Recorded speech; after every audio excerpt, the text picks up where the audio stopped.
लोकी का सीजन 2 खत्म हो चुका है। It was glorious, fantastic, marvellous, और ये मैं मजाक में नहीं बोल रहा हूँ। Seriously it has some of the finest writing, setup, payoff और character development we have ever seen in Marvel cinematic universe. कि एक हफ्ता लेट हो तो पूरी भरपाई करूंगा एकदम डीप में जाके। तो आई होप कि यू ऑलरेडी देख लिया होगा। स्पॉयलर्स आएंगे। एमसीयू के सबसे पहले ओजी कैरेक्टर्स में से आता है जिसको 2011 में इंट्रोड्यूस किया था कैप्टन अमेरिका से भी पहले। और मार्वल का पहला विलन कैरेक्टर जो कि एक मूवी तक ही लिमिटेड नहीं था, उसकी अपनी पर्सनालिटी थी, अपनी मोटिवेशन थे, थोड़ी बहुत ट्रेजेडी। थॉर के अंदर हजारों की जान ली, एवेंजर्स के अंदर लाखों इंसानों को मारा और टाइम टू टाइम अपने भाई को प्रैंक करना तो भूलता नहीं है। तो उसने अपने जीवन काल में काफी बुरी चीजें करी हुई है। इनफैक्ट उसके फादर ओडिन ने भी मेंशन सीजन 2 खत्म होने के बाद ये लाइन काफी डिफरेंट हिट करती है। क्योंकि देखो पहले लोकी को थ्रोन तो चाहिए था, बट हमने बार बार देखा है कि वो अपनी माँ के लिए और अपने पापा के प्यार के लिए कितना ज्यादा केयर करता है, जिसके कारण टाइम के साथ धीरे धीरे करके उसके अंदर चेंजेस आते हैं और वो एक हीरो जैसा बन जाता है, जिसने एसगार्डियंस की जान बचाई थॉर रैग्नारॉक के एंड में, और आगे चल के खुद को सैक्रिफाइस भी कर देता है। इवन उसके भाई ने जब ये डायलॉग बोला था तो it was a great character arc. लोगों ने उसके लिए पूरा फील किया जब थैनोस ने ऐसा मुंडी तोड़ के, लेकिन जाते जाते he become a legend with his fire words.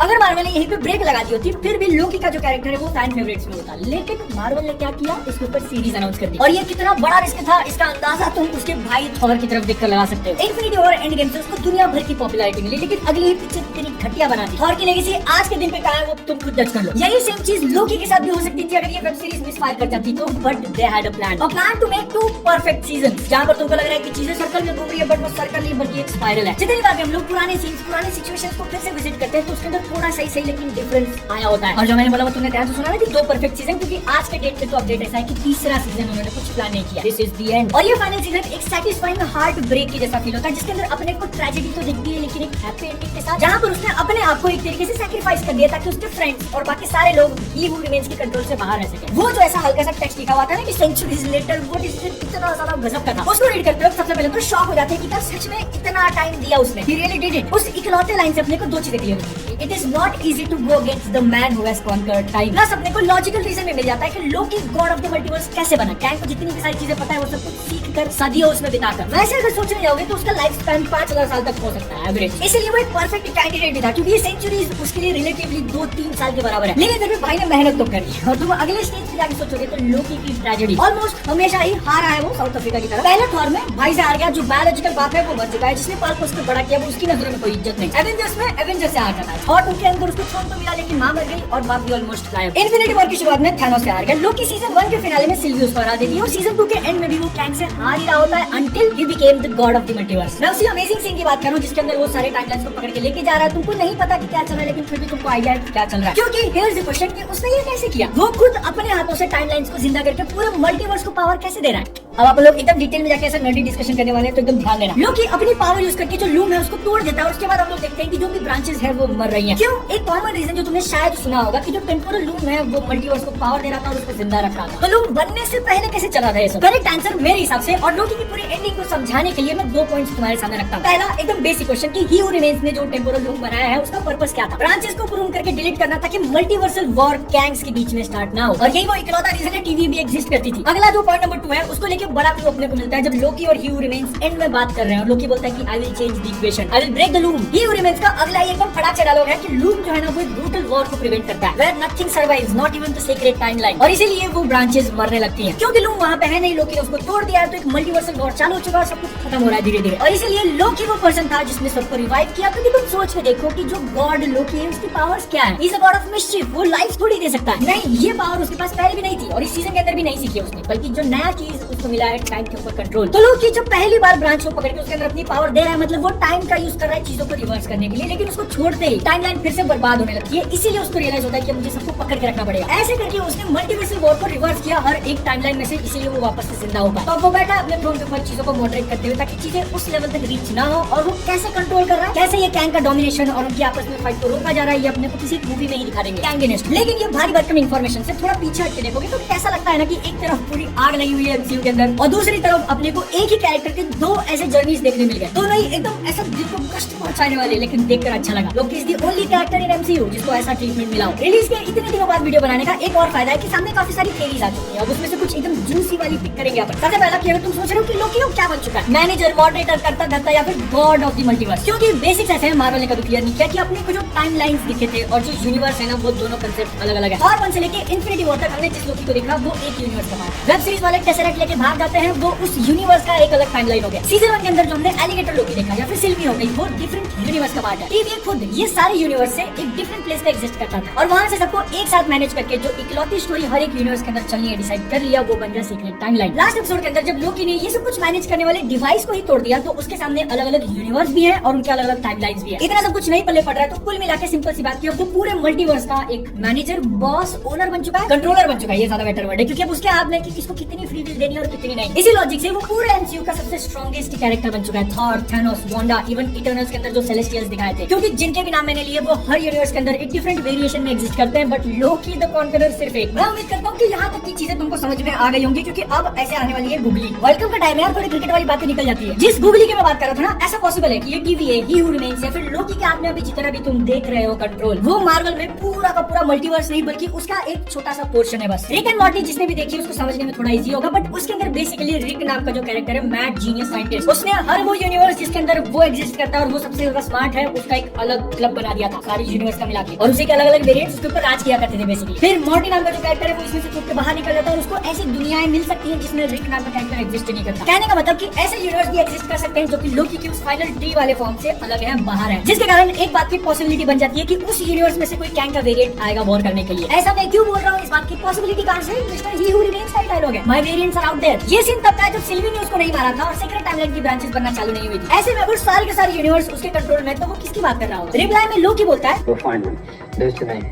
ये टू मैनी कहीं काउंसिल ऑफ कैंग की बात तो नहीं चल रही, क्योंकि ये बात की पॉसिबिलिटी है कि ही हू रिमेन्स ने जितने भी कैंग के वेरिएंट्स को हराए थे वो सब ये सीक्रेट टाइमलाइन से बाहर कहीं एग्जिस्ट कर रहे हैं। एंटमैन क्वांटमेनिया के में जो अपन ने वो पूरा फाइट वाला देखा, अगर ये चीज लोकी के कंट्रोल वाली यूनिवर्स में हो रही है तो फिर क्या डर है? वो तो टाइम का देवता बन चुका है। आंसर्स अपने को अगले 3-4 साल में मिल जाने चाहिए अगर मार्वल ने ये कैंग वाली प्लॉट लाइन को ऐसा खत्म नहीं कर दिया तो। क्योंकि पहले रूमर्स आ रहे थे कि वो लोग अब कैंग को साइड में करने वाले हैं, अब आ रहे हैं कि शायद नहीं करेंगे। लोकी वर्सेस वॉचर वाली डिबेट भी चल रही है कि दोनों में क्या डिफरेंस रहेगा। सोचने जाओगे तो दोनों के रोल्स काफी ओवरलैप करते हैं, but there is a small difference. Watcher का काम है कि मल्टीवर्स के अंदर चीजों को देखना, जबकि लोकी ने पूरे मल्टीवर्स को जिंदा रखा है। व्हाट इफ के एपिसोड में वॉचर की फाइट जब अल्ट्रॉन की उस वेरिएंट्स हो रही थी जिसके पास सारे इंफिनिटी स्टोन्स थे, तो वो काफी बुरी तरीके से हरा था। लोकी के पास पावर आ चुकी है कि अगर उसके पास चले तो वो अल्ट्रॉन को कभी बंद नहीं नाते। नेक्स्ट थ्योरी कि लोकी की स्किन का असली कलर ब्लू है और वो मैजिक से अपना रूप मेंटेन करता था, तो टीवी में जब मैजिक काम ही नहीं करती ब्लू क्यों नहीं टर्न हुआ? I don't know, may be Marvel की तरफ से एक ओवरसाइट है, शायद उन्होंने सोचा नहीं, लेकिन अगर तुमको आंसर पता तो कमेंट में बताना। सेकंड टाइम जब मैंने एपिसोड को फिर से देखा तो काफी सारी छोटी-मोटी डिटेल्स, छोटे-मोटे डायलॉग से इंफॉर्मेशन पता चलता है, जैसे कि एकदम फुल वाला डिटेल ले लो। लास्ट टाइम जब लोकी उस रूम के अंदर एंटर करते हैं जहां से जाकर लोकी तोड़ेगा, वो भी विक्टर टाइमली, मोबियस, सिल्वी वो सब वहां पे खड़े हैं। लोकी आता है और वहीं से अपने को एक ऑडियो क्लिप सुनाई देता है कि वेलकम ही हू रिमेन्स। उसके बाद अपने को एक 360 शॉट दिखाता है जिसमें लोग सब कुछ देख रहे हैं और लास्ट में जैसे हम लोग उसके चेहरे पे लैंड करते हैं ना, आंखों में आंसू और मेरे दिल में दर्द। इंटरनेट के ऊपर भी काफी चटपटी चीजें दिखी है, जैसे कि इस वाले फ्रेम में मोबियस के कंधे पे जो तुम हाथ देख रहे हो ना, लोग बोल रहे हैं कि वो लोकी का है, मतलब एक्चुअल में हाथ वो सिल्वी का है, लेकिन मोबियस डायलॉग बोलता है कि लेफ्ट हैंड पास, और उसके बाद वो हाथ उसके कंधे पे आकर रखता है। अब ये फ्रेमिंग ऐसी रखी है जिसमें सिल्वी दिख नहीं रही, तो एक तरीके से तुम उसको एक मेटाफोर की तरह ले सकते हो, हिडन मीनिंग की शो के क्रिएटर्स अपने को बताने की कोशिश कर रहे हैं कि हां तो उसको पीछे पड़ा है। क्योंकि इसी के बाद फटाक से हम लोग कट करते हैं लोकी के क्लोजअप वाले शॉट पे जहां पे वो वर्ड्स एक हो रहे हैं कि लेट टाइम पास। दोनों रिलीज के प्रोग्राम की तरह बेस्ट पॉइंट था ना इस शो का। और तुम सोच रहे हो तो फाइनल डिसीजन लेने से पहले जब वो मोबियस से एडवाइस लेने जाता है तो वो पहले सीन पे जाता है जहां पे वो उससे पहली बार मिला था। वहां पर मोबियस एडवाइस के नाम पे एक लाइन बोलता है कि most purpose is more burden than glory, and so the orphan prince got enough power to fulfil his glorious purpose.